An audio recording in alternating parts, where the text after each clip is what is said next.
Kopi enak banget. Oke, Pak Beni, tadi Pak Johnson mengatakan bisa-bisa kasus ini memang sampai ke pengadilan. Harus. Ya, tapi dia mengatakan kalau dari awal pembuktiannya sudah tidak maksimum, maka bisa-bisa terjadi peradilan sesat. Ya. Itu kata Pak Johnson tadi. Pak Beni sebagai Kompolnas, apa tanggapan Bapak? Yang pertama, saya justru kaget tadi Pak Johnson bilang SP2HP dan sebagainya.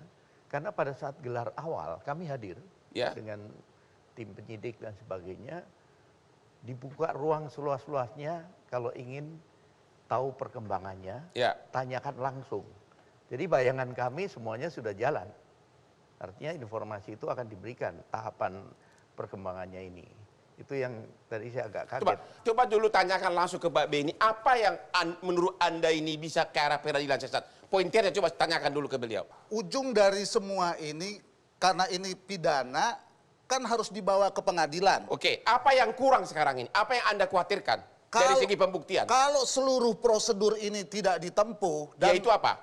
Mulai dari pengolahan TKP sampai pengumpulan bukti-bukti dan menghubungkan satu sama lain, kita bukan mau menjawab seperti kata Ketua Komnas. Kita harus menemukan kebenaran material lewat putusan pengadilan loh. Dan keadilan itu harus berdiri tegak serta kemanfaatan. Ini yang bukan hanya membongkar. Yang belum dilakukan apa? Bisa ponternya nggak tanya ke Pak Beni? Loh, yang pertama permintaan kita misalnya prarekonstruksi. Mereka jalan sendiri dan ternyata prarekonstruksinya tidak sesuai dengan seperti yang kami mohonkan, ya kan? Yang baru dipenuhi kan baru otopsi saja, ya kan? Kemudian juga barang-barangnya mana, ya kan? Kemudian juga handphone bagaimana, ya kan? Nah, seluruh prosedur-prosedur ini ternyata belum diterima dan saya mau ingatkan kepada Pak Beni karena Pak Beni ini kan yang mengawasi. Katanya semua mau ditarik ke Mabes.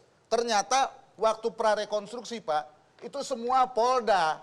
Makanya saya bilang, loh kok ini sekarang rekonstruksinya yang mana? Apakah pelecehan seksual? Apakah pengancaman? Ataukah laporan kami? Oh bukan, bukan laporan Anda. Tapi ini Polda Metro Jaya dan ini adalah soal pengancaman. Maksudnya tembak-tembakan. Kalau semuanya seperti kayak begini caranya, ini jauh, boro-boro transparansi. Pak Beni gimana jawabannya? Ya, atas tadi keluhannya semuanya itu. Kami ingin meluruskan bahwa ketika prarekonstruksi waktu itu, berkas memang masih di Polda Metro. Oke, berkas masih di Polda Metro. Baru belakangan ini ditarik ke Mabes. Jadi jangan rancu antara prarekonstruksi yang Polda berarti dilaksanakan oleh penyidik Polda. Nah sekarang sudah ditarik semua ke Mabes dan soal komposisi tim, kalau itu melibatkan anggota dari Polda itu hal yang biasa. Oke, kalau begitu pertanyaan saya kapan ditarik ke Mabes dan apakah Mabes melakukan penyidikan? Itu pertanyaan karena tadi penjelasannya Pak Beni ngawasin seolah-olah teknis semua yang dilakukan adalah penyidik-penyidik. Maksudnya penyidik-penyidik ini kan Polres dan Polda. Apakah ini harus jelas Pak Beni? Karena kalau itu tidak jelas, maka menurut saya prosedurnya amburadul. Apa yang tidak jelas? Tanyakan ke Pak Beni. Ya itu tadi barusan Bang, pertanyaan saya. Bang ya, kalau kita ini mengerti, paham, advokat itu paham ya, itu sebenarnya semuanya udah jelas. Makanya kemarin itu tim kami datang ke Polda, contohnya untuk laporan ya. Laporan itu ya sudah berjalan. Tadinya di Polres ditarik ke Polda, lalu ditarik ke Mabes.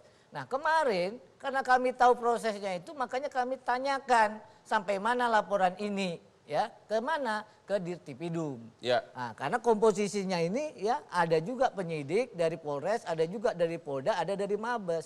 Supaya penyidikan ini ya bisa ada kesinambungan. Tapi yang saya mau tambahin ini ya, dalam peristiwa atau perkara rangkaian peristiwa ini ada juga yang paling bahaya buat Republik ini. Apa itu? Ya. Kalau seorang istri jenderal saja melapor menjadi korban kekerasan seksual, ditangani prosesnya itu dengan tidak serius, sebagaimana amanat Undang-Undang 12 2002, coba bayangkan kalau istri petani, istri orang papa, istri orang miskin, Ya, makanya kami juga minta di situ ya diproses secara baik. Pertanyaannya, Saya sudah dapat 2 SP2HP 2 Ya. ya. Itu tertanggal 22 Juli dan 25 Juli. Udah.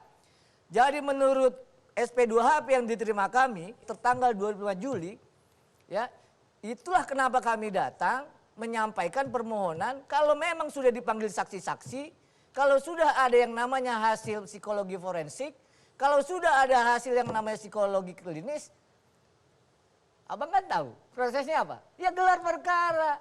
pertanyaannya Begitu mengenai kekerasan seksual. Ya. Kan yang diduga pelaku kan almarhum. Kan sudah meninggal, berarti Oh, kasus selesai. kalau itu Kasus selesai. Case close. Kalau yang itu gampang dijawab oleh KUHAP. Itu. Penyelidikan itu untuk menyelidiki peristiwa. Oke. Penyidikan itu siapa pelakunya. Nah ternyata dalam perjalanannya tersangka meninggal dunia, kita pakai pasal 77 KUHP. Penuntutannya hapus. Tapi masyarakat perlu tahu, korban juga perlu tahu, kami kuasa hukum perlu tahu bagaimana laporan itu benar atau tidak. Itulah gunanya Pertanyaannya penyelidikan. adalah, Ya. waktu melapor pelecehan seksual Ibu PC bisa. Tapi untuk diperiksa dalam kasus penembakan, kenapa sampai hari ini belum diminta keterangan? Kalau pertanyaan spesifik itu saya bisa jelasin. Apa Bang itu? Rahman, ya. Pada saat pelaporan, Ya. maka klien kami itu tentu diverifikasi. Apakah benar melapor? Benar. Apakah itu dialami? Dialami. Berarti tidak trauma. Bukan, itu hanya verifikasi bertanya. Iya, berarti kan dengan menjawab normal berarti kan tidak trauma. Kenapa untuk kasus Kita penembakan? masuk yang namanya undang-undang ya nomor 12 tahun 2022 Ya. ya. Kalau ada laporan bahkan dalam undang-undang yang baru itu ya, saksi plus 1 aja itu bisa digunakan. Itulah kemenangan yang namanya gerakan hak asasi manusia di Indonesia. Diundangkan. Kenapa? Sulit pembuktiannya kalau harus melihat di tengah jalan seorang perempuan misalnya. Lalu dia melapor. Itu dia udah diancam 3 hukuman. Keluarganya nggak percaya. Ya, masyarakat nggak percaya. Masa sih?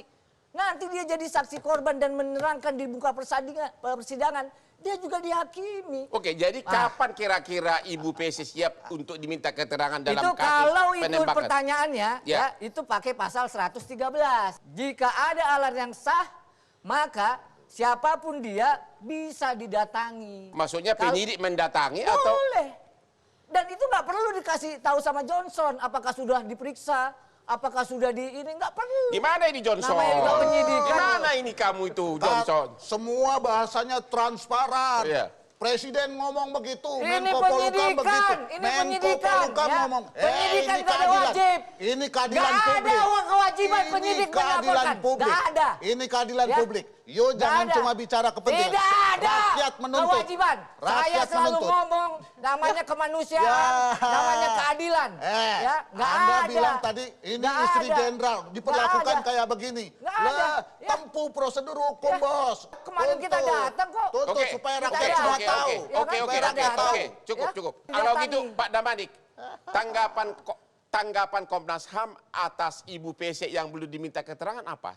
Ya memang sesuai dengan pendekatan hak asasi manusia ya yang sekarang udah masuk juga dalam undang-undang baru itu, dia memang menggunakan satu prosedur yang berbeda. Yaitu? Kami sudah dapat informasi misalnya dari beberapa pihak ya yang sudah berbicara, berusaha untuk melakukan pendekatan pada beliau. Menurut orang-orang ini termasuk Ketua Komnas Perempuan beberapa minggu yang Ya. lalu, katanya belum bisa memberikan keterangan. Tapi kita nggak tahu dalam 1-2 hari ke depan bisa jadi sudah Oke, mulai kita recovery. belum tahu itu bisa Ya. terjadi setiap waktu. Betul, ini sensitif Pak. Ya, Di oke. mana-mana di dunia ini negara-negara yang sudah sangat sensitif terhadap asasi manusia, memang saksi korban itu tidak mudah untuk Jadi disamakan. jadi dengan lain. Komnas HAM masih mentolerir bahwa iya. bahwa Ibu PC belum bisa diminta keterangan Respect karena trauma terhadap masih hak bisa asasi dimaklumi. manusia. Sama dengan begini, orang bertanya, kenapa Komnas HAM pergi duluan ke keluarganya Brigadir J? Karena dia kita asumsikan ya, belum kita pastikan adalah korban.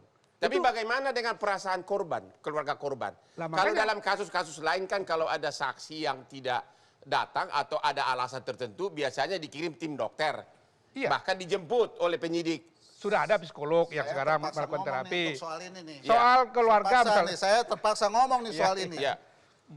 3 jam atau 4 jam setelah konferensi pers dengan Wakapolri, saya bertemu secara diam-diam Dengan siapa? dengan pihak Komnas, ya, Ya. salah satu komisioner, untuk menjelaskan bahwa saya adalah kuasa, ini resmi, nih ya, saya mau berkoordinasi karena ini kita mau membuat pelanggaran HAM. Saya diberitahu terlambat karena Komnas sudah memutuskan akan berangkat besok. Jadi kami tidak pernah melaporkan kasus pelanggaran HAM, ya, kami tidak pernah melaporkan. Akan tetapi saya titip supaya keluarga itu dilindungi karena ini ada Jadi perempuan-perempuan yang berani. Anda mau protes dari Komnas HAM apa? Ya menurut saya adalah kalau ini semua mau dilakukan demi mendukung pro justisia yang akan dibawa ke pengadilan, bukan kayak begini caranya. Didoronglah supaya prosesnya pro justisia sesuai dengan peradilan pidana. Itu kemauan saya, kemauan kami dari korban.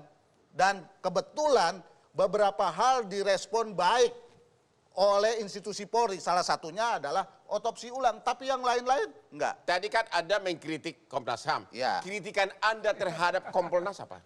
Terhadap Ya. Pak Beni pribadi terutama. Begini, Kompolnas ini ya tugasnya bukan mengawal, tapi mengawasi. Pertanyaan saya, kalau ini udah berantakan sampai sekarang ini belum jelas semuanya, baru semua diproses, akibatnya sekarang tekanan masyarakat dan tuntutan publik jadi harus Jadi direspon oleh Anda Presiden. mengatakan seolah-olah Kompolnas tidak melakukan tugas pengawasan. Saya tidak mengatakan itu. Apa dong? Ya, kalau dia lakukan secara benar, menurut saya ini semua udah jalan, udah jelas tersangkanya dan berkasnya menurut saya kemungkinan besar sudah P21 dan diperiksa oleh kejaksaan. Jadi sudah melakukan pengawasan atau tidak Kompolnas? Tolong yes or no.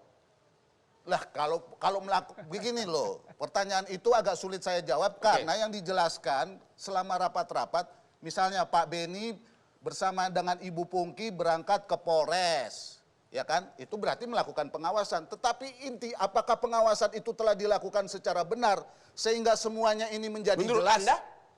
Ini belum semuanya jelas.